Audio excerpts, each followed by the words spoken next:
Olá pessoal, bem-vindos a mais uma aula do Revalidando. Eu sou a professora Érica e a gente vai conversar um pouquinho, bem brevemente, sobre pneumotórax. Pneumotórax, então, pode ter várias causas, dentre elas pode ser espontânea. Isso ocorre mais comumente em homens jovens, altos e magros. Isso se dá pela ruptura de bolhas subpleurais. Também pode ocorrer em pessoas com doenças pulmonares crônicas, como asma, DPOC, fibrose cística ou sarcoidose. Também pessoas com infecções como tuberculose, broncopneumonia, abscesso pulmonar. Neoplasias também aumentam o risco de ocorrência de pneumotórax. Pessoas com doença do tecido conjuntivo, como síndrome de Marfan, síndrome de Ehlers-Danlos, também tem maior risco. O que a gente costuma ver com mais frequência na prática clínica costuma ser mesmo relacionado ao trauma ou iatrogênico, como, por exemplo, durante a inserção de catéter venoso central na veia subclávia, ou toracocentese, ou durante a biópsia pulmonar, ou a biópsia transbrônquica, biópsia hepática, ou até mesmo em pacientes internados em unidades de terapia intensiva, com ventilação com pressão positiva. Em relação aos sintomas, o quadro pode ser variado. O paciente pode se apresentar tanto assintomático, principalmente em adultos jovens, quando o pneumotórax é muito pequeno, ou o paciente pode ter uma dispneia súbita, uma dor torácica pleurítica. Em pacientes em ventilação mecânica, que não vai ter como se expressar, o paciente pode apresentar sinais como hipóxia ou necessidade de pressões ventilatórias maiores. Examinando o paciente, pode-se identificar então uma expansão pulmonar reduzida, uma percussão timpânica, uma redução do murmúrio vesicular no lado afetado, e nos casos de hipertensivo pode haver até desvio da traqueia para o lado oposto, que pode ser identificado na radiografia de tórax.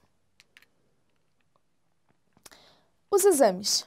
Vai depender. Se a suspeita é de um pneumotórax tensional, não se faz exame, é diagnóstico clínico e de cara tem que ser feito, então, drenagem imediata pelo risco de morte súbita do paciente. Tem alto risco de mortalidade, tá? Se o paciente está estável e não existe essa suspeição, faz-se então uma radiografia de tórax no momento expiratório.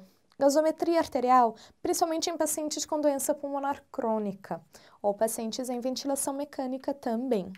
Aqui alguns exemplos de como a gente veria então pneumotórax. Geralmente, então, todo parênquima pulmonar, ele vai, o ar vai comprimir o parênquima pulmonar, então fica tudo preto. O ar no raio-x fica de cor preta.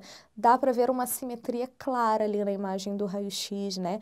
Do lado direito dá para ver trama vascular e do lado esquerdo apenas tudo preto e o parênquima todo comprimido. Então, uma imagem ali mais ilustrativa de como isso ocorreria.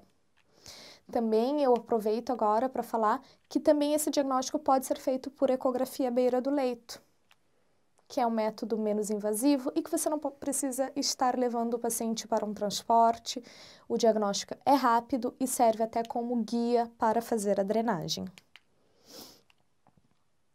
O manejo depende. O pneumotórax pode ser primário ou secundário. Secundário geralmente relacionado à doença pulmonar prévia ou em pessoas tabagistas com mais de 50 anos de idade.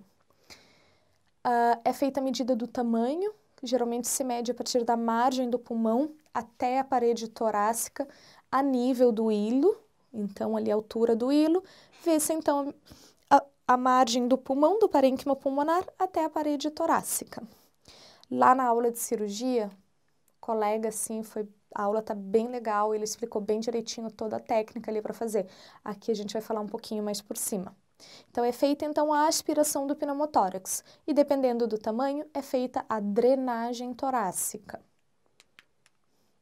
Portanto, chegou um paciente para ti, tem uma suspeita de pneumotórax primária. Tem mais de 2 centímetros? Se não, considerar alta para o paciente e revisar esse paciente em 2 a 4 semanas.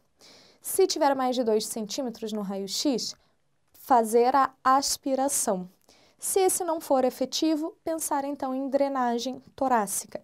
Em quadros secundários, seguindo mais ou menos ali do tamanho, maiores do que 2 centímetros, fazer a drenagem torácica. Entre 1 a 2 centímetros, faz-se a aspiração. Só se não for efetiva que se faz a drenagem. Sempre que se fizer qualquer um desses procedimentos, é recomendado que o paciente fique em observação por pelo menos 24 horas. Muito obrigada. Lembrem-se, então, de assistir a aula da cirurgia, que está bem descrita ali todo o procedimento, como é que se faz, e nas apostilas tem um pouco mais de detalhes sobre esse assunto.